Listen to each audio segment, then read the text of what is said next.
नमस्कार। मैं सचिव जिला विधिक सेवा प्राधिकरण चंबा आज हमारे माननीय सीनियर सिटीजन्स का आज के कार्यक्रम में स्वागत करता हूं और आप सबको सीनियर सिटीजन डे के उपलक्ष्य में बहुत बहुत शुभकामनाएं देता हूं। हम सबको ज्ञात है कि सीनियर सिटीजन्स के अगेंस्ट या सीनियर सिटीजन्स के खिलाफ आज अत्याचार बढ़ते ही जा रहे हैं, ऑफेंसेस हो रही हैं। आपको जरूर सुनने में देखने में मिलता होगा या मिला होगा कि किसी नौकर ने कोई सीनियर सिटीजन के साथ कोई हेल्पर रह रहा है या नौकर रह रहा है तो उसने जब मौका मिला तो सीनियर सिटीजन्स के खिलाफ ऑफेंस किया और लालचवश धन लेके चला गया। ऐसे भी बहुत इंस्टांसेस सुनने को देखने को मिलते हैं कि अपने घर के बच्चे अपने बुजुर्गों का आदर नहीं करते, उनको मेंटेन नहीं करते और बुजुर्गों को ओल्ड एज होम्स में भी रहने की नौबत आ जाती है। इसलिए आज जिला विधिक सेवा प्राधिकरण चंबा ने आज के दिन यह आवश्यक समझा कि हम आज सीनियर सिटीजन्स के अधिकारों के बारे में कुछ आपके बीच चर्चा करें। सर्वप्रथम मैं आपको जिला विधिक सेवा प्राधिकरण चंबा जो आपको हेल्प दे सकता है वो उसके विषय में बताऊंगा। हिमाचल प्रदेश राज्य विधिक सेवा प्राधिकरण HP legal services authority Shimla के तहत शिमला के अंडर जिला विधिक सेवा प्राधिकरण चंबा कार्य कर रहा है, जिसमें माननीय जिला एवं सत्र न्यायाधीश माननीय डिस्ट्रिक्ट एंड सेशन जज साहब डिस्ट्रिक्ट लीगल सर्विसेज अथॉरिटी यानी जिला विधिक सेवा प्राधिकरण के चेयरमैन होते हैं। डिस्ट्रिक्ट लीगल सर्विसेज अथॉरिटी में माननीय एसपी साहब, डीसी साहब और हमारे बार एसोसिएशन चंबा के जो प्रेसिडेंट हैं और पब्लिक प्रोसिक्यूटर सरकारी वकील साहब हैं जो जिला के, वो उसमें मेंबर होते हैं। सबसे पहले मैं आपको ये बता देना चाहता हूँ कि हर सीनियर सिटीज़न के लिए जिनकी आयु 60 वर्ष से ऊपर है, उनकी आय कुछ भी हो, चाहे वो पेंशनर हो चाहे ना हो, आय जो मर्जी हो, उन सबको मुफ्त कानूनी सहायता का प्रावधान है। मुफ्त कानूनी सहायता से मतलब कि अगर सीनियर सिटीजन किसी के खिलाफ भी अदालत में या किसी के पास भी का मतलब यह है कि कई केस रेवेन्यू डिपार्टमेंट में करने पड़ जाते हैं। कई बार कोई केस जो स्टैट्यूटरी अथॉरिटीज़ हैं, जो क्वासी जुडिशियल अथॉरिटीज़ हैं, उनके पास करने पड़ जाते हैं या कई बार न्यायालय में भी केसेस दायर करने पड़ जाते हैं। यदि कोई बुजुर्गवान कोई किसी के खिलाफ केस करना चाहता है या किसी बुजुर्गवान के खिलाफ किसी ने कोई केस किया है तो उस बुजुर्गवान को, उस माननीय सिटीज़न को एक पैसा भी कोई वकील साहब पे या फिर कागजों पे खर्च करने की ज़रूरत नहीं है। जिला विधिक सेवा प्राधिकरण सीनियर सिटीज़न को सिर्फ आय प्रमाण पत्र लगाने पर ही और एक एप्लीकेशन, सिंपल कागज़ पे एप्लीकेशन देने पे ही मुफ्त कानूनी सहायता प्रदान करता है। मुफ्त कानूनी सहायता का अभिप्राय है कि उस केस में सबसे पहले एडवोकेट्स सीनियर सिटीजन साहब को दे दिए जाते हैं ताकि वो जो एडवोकेट हैं वही उनका केस लड़ेंगे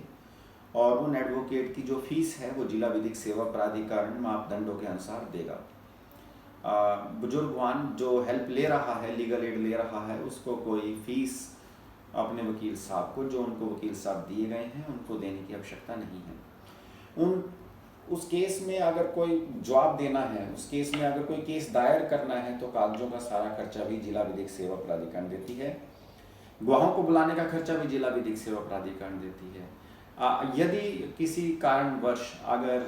दूसरी पार्टी की सर्विस अखबार में छपवाने के लिए किए जाएं आदेश या फिर कोर्ट फीस अदालत में देनी पड़े तो हर तरह का जो जिला विधिक सेवा प्राधिकरण है वो सीनियर सिटीज़न की मदद करती है ताकि सीनियर सिटीज़न के ऊपर केस का बोझ ना पड़े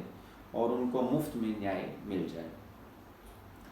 दूसरा, मैं आपको यह बताना चाहूँगा कि जो सीनियर सिटीजन्स से रिलेटेड केसेस हैं, यानी जिसमें किसी सीनियर सिटीज़न ने केस दायर किया है या किसी सीनियर सिटीज़न के खिलाफ केस दायर किया गया है, ऐसी दोनों स्थितियों में ही माननीय न्यायालय जो हैं वो केस को जल्दी निपटारा करने का पूरी कोशिश करते हैं। माननीय उच्च न्यायालय शिमला की यह आदेश है कि सीनियर सिटीजन्स की केसेस को प्रेफरेंस बेसिस पर डिस्पोज किया जाए ताकि सीनियर सिटीजन्स को न्याय जल्दी मिल सके। यदि किसी सीनियर सिटीज़न का कोई भी केस अदालत में पेंडिंग है तो माननीय अदालत के नॉलेज में नोटिस में लेके आ सकता है कि मैं सीनियर सिटीज़न हूँ जी और मुझे थोड़ी छोटी तारीखें दी जाएं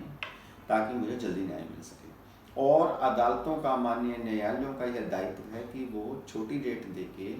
सीनियर सिटीजन्स के केसेस को जल्दी डिस्पोज करवाए। आपने जरूर सुना होगा कि धारा 125 सीआरपीसी के तहत, यानी धारा 125 क्रिमिनल प्रोसीजर कोड के तहत, यदि बेटा, घर का बेटा कोई अपने माँ बाप की देखभाल नहीं करता है, चाहे माँ बाप सीनियर सिटीजन्स हों चाहे ना हों, अपनी माँ बाप को खर्चा नहीं देता है, तो वो माँ बाप अपने बच्चे के खिलाफ न्यायालय में खर्चा लेने के लिए केस दायर कर सकते हैं। इसी तरह एक हिमाचल प्रदेश में कानून बना हुआ है जिसका नाम है Himachal Pradesh maintenance of parents and dependents act 2001। उस एक्ट के तहत भी ट्रिब्यूनल्स बनाए गए हैं और जो सीनियर सिटीजन्स हैं या पेरेंट्स हैं वो अपना केस अदालतों की बजाय ट्रिब्यूनल्स में भी अपना केस फाइल कर सकते हैं, चाहे ताकि उनको मेंटेनेंस लग सके। यहाँ पे मैं आपको एक बात जरूर बताना चाहूँगा, एक बड़ा महत्वपूर्ण कानून है जिसका नाम है maintenance and welfare of parents and senior citizens act. 2007 में केंद्र सरकार ने ये कानून पारित किया था, लेकिन हमारे हिमाचल प्रदेश में यह कानून लागू नहीं किया गया है, जिसका नाम मैं दोबारा रिपीट करता हूँ, maintenance and welfare of parents and senior citizens act 2007। Himachal Pradesh में यह कानून इसलिए लागू नहीं हुआ क्योंकि हमारे पास हिमाचल प्रदेश में हमारा अपना कानून 2001 था जिसका नाम था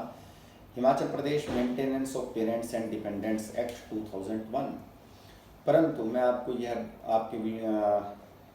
ज्ञान में ले आऊँ कि जो 2001 का जो कानून है HP maintenance of parents and dependents act 2001,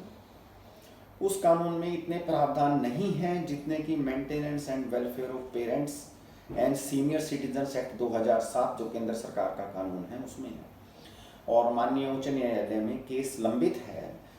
कि सरकार को यह दिशा निर्देश दिए जाएं कि सरकार जो है maintenance and welfare of parents and senior citizen act 2007 भी हिमाचल प्रदेश में लागू करें, क्योंकि वर्ष 2001 वाले एक्ट में जो हमारे हिमाचल प्रदेश में लागू है उसमें हम सिर्फ गुजारा भत्ता मेंटेनेंस ले सकते हैं, परंतु जो 2007 वाला केंद्र सरकार का कानून है उसमें मेंटेनेंस के अलावा सिक्योरिटी भी है। आप पेंशन राइट्स के बारे में अच्छी तरह जानते हैं कि सीनियर सिटीजन्स को पेंशन का अधिकार है। इसमें सीनियर सिटीजन्स को दो ग्रुप्स में विभाजित किया गया है। पहले ग्रुप में वो व्यक्ति आते हैं जिनकी आयु 60 वर्ष से ज़्यादा और 70 वर्ष से कम हो, और दूसरे ग्रुप में वो व्यक्ति आते हैं, वो सीनियर सिटीजन्स आते हैं जिनकी आयु 70 वर्ष से अधिक हो। जो पहले ग्रुप के व्यक्ति हैं यानी कि जिनकी आयु 60 से 70 वर्ष के बीच में है, यदि उनकी सालाना आय 35,000 रुपये से कम है तो वो ग्राम पंचायत का रेजोल्यूशन के साथ अपना आय प्रमाण पत्र लगा के पेंशन के लिए अप्लाई कर सकते हैं, तो उनका पेंशन राइट है। सिर्फ कंडीशन एक ही है कि उनकी सालाना आय 35,000 रुपये से कम होनी चाहिए और वो कहीं से पेंशन और ना ले रहे हों और उनको ग्राम पंचायत का रेजोल्यूशन भी लगाना है। जो दूसरे ग्रुप हैं यानी कि जो 70 वर्ष से ऊपर के बुजुर्गवान हैं, उनको सिर्फ एक सर्टिफिकेट देना है कि जी मैं कहीं से और पेंशन नहीं ले रहा हूं या नहीं ले रही हूं। सिर्फ उस सर्टिफिकेट मात्र से ही उनको पेंशन लग जाएगी, उनको ग्राम पंचायत का रेजोल्यूशन भी लगाने की जरूरत नहीं है। यानी कि 70 वर्ष से ऊपर के जो बुजुर्गवान हैं उनको पेंशन का राइट है। सिर्फ एक ही कंडीशन है कि वह बुजुर्गवान जो 70 वर्ष से ऊपर हो वो कहीं से पेंशन और ना ले रहा हो, उस स्थिति में उनको पेंशन के राइट्स हैं। राइट्स इन्फोर्स करने के लिए जितने भी मैंने आपको राइट्स बताए, चाहे वो मेंटेनेंस का राइट्स है, चाहे वो पेंशन का राइट है, चाहे वो फ्री लीगल एड का राइट है, या किसी बुजुर्गवान ने कोई भी केस करना है तो उनकी सेवा के लिए जिला विधिक सेवा प्राधिकरण हमेशा तैयार रहती है। अगर आप मान लो आपने पेंशन के लिए अप्लाई किया और आपकी पेंशन नहीं लग रही है तो जिला विधिक सेवा प्राधिकरण की यह ड्यूटी है कि वो आपको आपकी पेंशन दिलवाने में आपकी मदद करे, आपके अधिकारों की रक्षा करवाने में आपकी मदद करे, आपके साथ खड़े रहे। जिला विधिक सेवा प्राधिकरण हमेशा इंतजार रहता है, हमें हमेशा इंतजार रहता है कि हम आप लोगों की आपके राइट्स जो हैं इन्फोर्स करवा सकें और आप लोगों को मदद पहुंचाई जा सके। मुझे आशा है कि जो हमारा छोटा सा वीडियो आज आपके अधिकारों के बारे में हमने चर्चा की, उससे हम जरूर अपने अधिकारों को समझेंगे और कोशिश करेंगे कि हम अपने अधिकारों को फ्री में लागू करवाएं। धन्यवाद। जय हिंद, जय हिमाचल।